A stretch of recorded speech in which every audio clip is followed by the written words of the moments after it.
দুনিয়ার মায়া মানুষের এত বেশি। আল্লাহর নবী বলেন, লাউ কানা লি ইবনি আদম ওয়াদিন মিন যাহাবিন লাহাব্বা ইয়াকুনা লাহু সারিন। এই পৃথিবীতে যদি কাউকে একটা মাঠ ভরে যদি সোনা দেওয়া যায়, লোকটা বলবে রব্বুল আলামিন, আমি যদি আরেকটা মাঠ এরকম সোনা ভরা পেতাম। দ্বিতীয় আরেকটা মাঠ দেওয়া হলে আবার বলবে যদি তৃতীয় আরেকটা মাঠ সোনা ভরে যদি পেতাম। নবীজি বলেন, ওয়ালা ইয়ামলাউ জাওফু ইবনু আদামা ইল্লা তুরাব। মানুষের পেট 3.5 হাত মাটি ছাড়া, কবরের মাটি ছাড়া মানুষের পেট ভরবে না। আরো চাই, আরো চাই, চাওয়ার কোনো শেষ নাই। মানুষ এভাবে করে দুনিয়ার মহব্বতে এমনি পাগল হয়ে যায়, শুধু দুনিয়ার মহব্বত, পরকালকে বেমালুম ভুলে যায়।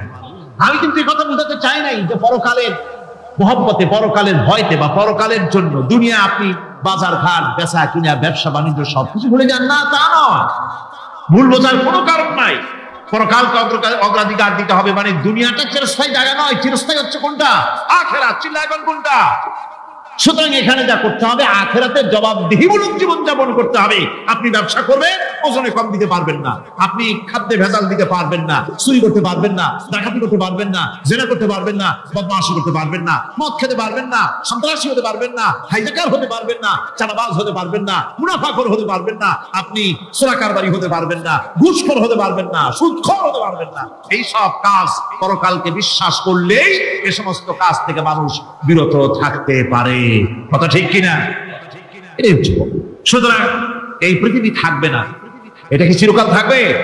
না, এর একটা পরিসমাপ্তি ঘটবে। যেমন করে সারা বছর লেখাপড়া করার পর কলেজে, বিশ্ববিদ্যালয়, মাদ্রাসায়, হাই স্কুলে, সব জায়গায় সারা বছর লেখাপড়া করার পর যেমন পরীক্ষা দেওয়ার একটা দিন আসে, সারা বছর ব্যবসা করার পর হিসাব নিকাশ করার যেমন একটা সময় আসে, সারা মাস চাকরি করার পর বেতন পাওয়ার যেমন একটা দিন আসে, সারা জীবন চাকরি করার পর পেনশন পাওয়ার যেমন একটা সময় আসে, অনুরূপ ভাবে এই দুনিয়া যেদিন শেষ হয়ে যাবে, আল্লাহ নির্ধারিত সময় শেষ হয়ে যাওয়ার পর একটা সময় আসবে যখন আল্লাহ রাব্বুল আলামিন সব শেষ করে দিবেন। লন্ডভন্ড হয়ে যাবে, কিছু থাকবে না। কোরআনে কারীমে আল্লাহ সব বলেছেন, কোরআনে সব আল্লাহ বলে দিয়েছেন। আল্লাহ পাক বলেন এই পৃথিবীর সব কেমন ভাবে ধ্বংস হবে তার চিত্র আল্লাহ পাক কোরআনে কারীমে তুলে ধরেছেন। ইদাস সামাউ ফাতারাত ওয়া ইদাল কাওয়াকিবু তাসারাত ওয়া ইদাল বিহারু ফুজ্জিরাত ওয়া ইদাল কুবুরু বু'সিরাত। যখন আকাশসমূহ দীর্ঘ বিদীর্ণ হয়ে যাবে, তারকাগুলি বিক্ষিপ্ত হয়ে ছিটকে পড়বে, আর সমুদ্রগুলি উচ্ছ্বসিত হয়ে পড়বে, কবরগুলি সব তার ভেতরে যা আছে উদ্গীরণ করে দেবে, তারকাগুলি স্থিমিত হয়ে যাবে। এরপরে সমস্ত আকাশগুলি কাতাইয়িস সিজিল্লিল কুতুব, কিতাবের পৃষ্ঠার মতো একটার পরে একটা ঠাস ঠাস করে পড়তে থাকবে, চূর্ণ বিচূর্ণ হয়ে ভেঙে চুরে একাকার হয়ে যাবে। পাহাড়গুলিকে উড়িয়ে দেওয়া হবে, চন্দ্র এবং সূর্য একাকার। আল্লাহ রাব্বুল আলামিন বলেন, ফাইদা বারিকাল বাসার ওয়া খাসাফাল কমার ওয়া জুমিআশ শামসু ওয়াল কমার। চক্ষু যখন বিস্ফারিত হয়ে যাবে, চাঁদ যখন তার আলো হারিয়ে ফেলবে, সূর্য যখন তার আলো হারিয়ে ফেলবে, চাঁদ আর সূর্য সব একাকার হয়ে যাবে, সেই সময়ের অবস্থাটা কি চিন্তা করো। মানুষ হয়রান হয়ে দৌড়াদৌড়ি করবে। ওয়াহুমিলাতিল আরদু ওয়াল জিবালু ফাদুক্কাতা দাক্কাতান ওয়াহিদা।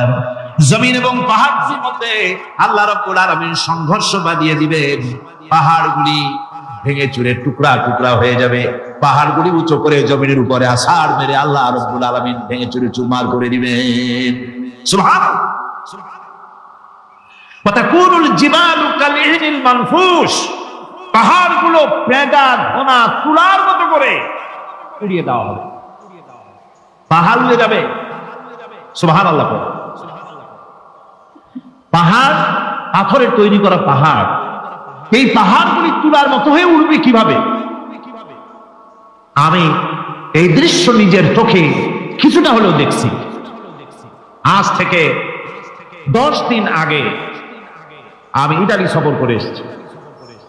ইটালির রাজধানী রোম। রোম প্রাচীন সভ্যতার লালন ভূমি। কোরআনে কারিমে সূরা রোম রয়েছে, এই রোম সেই রোম।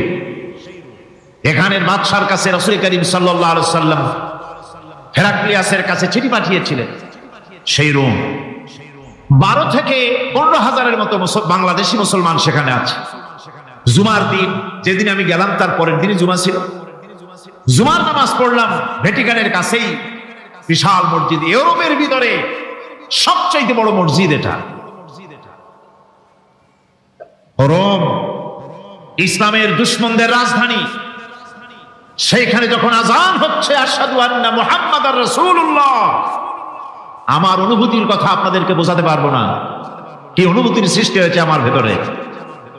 ভ্যাটিকানের পোপ এক মাসে কিছু দূরেই ভ্যাটিকান, ওটা হচ্ছে গোটা পৃথিবীর সমস্ত খ্রিস্টানদের কাবা ভ্যাটিকান। তার পাশেই বিশাল মসজিদ, সেখানে নামাজ পড়লাম। চিন্তার ভেতরে আসলো আল্লাহ রাব্বুল আলামিন তার হাবিবের নাম, তার তাওহীদ, তার রিসালাতকে কিভাবে বিশ্বময় ছড়িয়ে দিলেন। আবু জাহেল চাইছিল মুহাম্মদ সাল্লাল্লাহু আলাইহি ওয়াসাল্লামকে স্তব্ধ করে দেবে মক্কার জীবনেই। কত বদনাম, সাহের, কাহেন, কাযযাব, শায়ের, নাউযুবিল্লাহি মিন যালিক, কত গালাগালি করলো। আর আল্লাহ শুনালেন, হাবিব চিন্তার কোনো কারণ নাই, ওয়ারাফা'না লাকা যিকরাক, আমি আপনার প্রশংসা বিশ্বময় ছড়িয়ে দেব। সুবহানাল্লাহি ওয়া বিহামদিহি। রোম প্রোগ্রাম শেষ করে আমাকে তারা নিয়ে গেল, যেটা আমি বলছি সফর কাহিনী শোনাবার সময়টা না, যেহেতু এর সঙ্গে প্রাসঙ্গিক সেজন্য বলছি। পাহাড় কেমনে তুলার মতো হয়ে উঠবে তার নজির দেখেছি। রোম শহর থেকে 300 মাইল দূরে, 300 কিলোমিটার দূরে নেপোলি, নেপোলিয়ান বোনাপার্ট তার বাড়ি, এবং ওটা তার নামে একটা প্রভিন্স। ভূমধ্য সাগরের পারে ভিসুভিয়াস, পৃথিবীর সবচাইতে বড় আগ্নেয়গিরি। সেটা দেখাতে নিয়ে যাওয়া হলো আমাকে, যে পাহাড়টা পৃথিবীর মাটি থেকে তার চূড়া হচ্ছে 3 মাইল উঁচু। এর 2 মাইল গাড়িতে করে ঘুরে ঘুরে যাওয়া যায়, এরপর আর গাড়িতে যাওয়া যায় না, বাকিটুকুন যেতে হবে হেঁটে হেঁটে।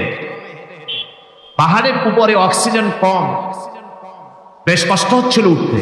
জীবনে প্রথম পাহাড়ে চড়েছি, জাবালে নূর, রাসূল করিম সাল্লাল্লাহু আলাইহি ওয়াসাল্লামের উপরে যেখানে ওহী হয়েছে সর্বপ্রথম। পাহাড় চড়ার একটা অভিজ্ঞতা ওখান থেকে আমার কিছুটা হয়েছিল। খুব কষ্ট হলো বাকি 1 মাইল উঠতে। যখন ভিসুভিয়াসের একদম শীর্ষে চলে গেছি, সেখানে গিয়ে আমার সাথে 15-20 জন লোক ছিল।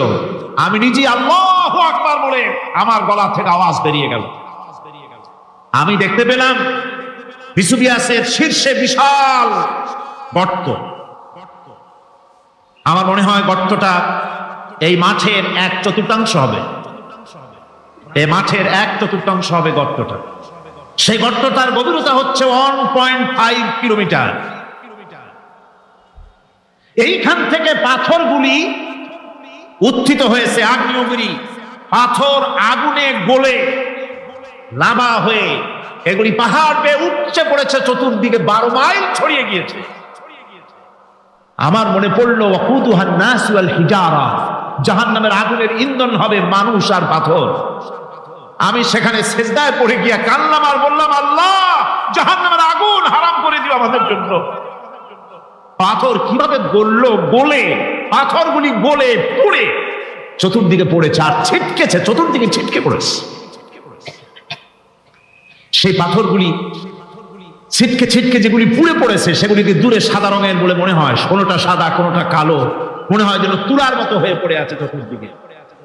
1944 সনে তৃতীয়বারের মতো ভিসুভিয়াস অগ্নিগিরি যে অগ্নি উৎপাত করে, তাতে আশেপাশের 12 মাইল এলাকা এফেক্টেড হয়ে যায়। পাথরগুলি গলে এভাবে বিধ্বস্ত করে দিয়েছে। এখান থেকে এখানে জোহরের নামাজ, আসরের নামাজ আমরা পড়লাম, আল্লাহর কাছে খুব দোয়া করলাম। এখনো ধোঁয়া উঠতেছে, এখনো পাহাড়ের ফাটল দিয়ে ধোঁয়া উঠছে। একজন হাত দিয়ে আমাকে বলল যে খুব গরম লাগে ধোঁয়াগুলি। ওখানকার লোকেরা বলল যে ভেতরে এখনো আগুন আছে, তবে সুপ্ত, যে কোনো মুহূর্তে আবার তা জাগ্রত হতে পারে। আমরা সেখান থেকে নেমে এলাম। একটু কিছু দূর গিয়েই সেখানে হলো পম্পেই শহর। এই পম্পেই শহরটা হচ্ছে ঈসা আলাইহিস সালামের জন্মের 2000 বছর আগে এই শহর তৈরি হয়। ঈসা আলাইহিস সালামের জন্মের 179 বছর পর ভূমিকম্প হয়। সেই ভূমিকম্পে গোটা পম্পেই শহরটা পৃথিবীর মানুষের চোখের আড়াল হয়ে যায়।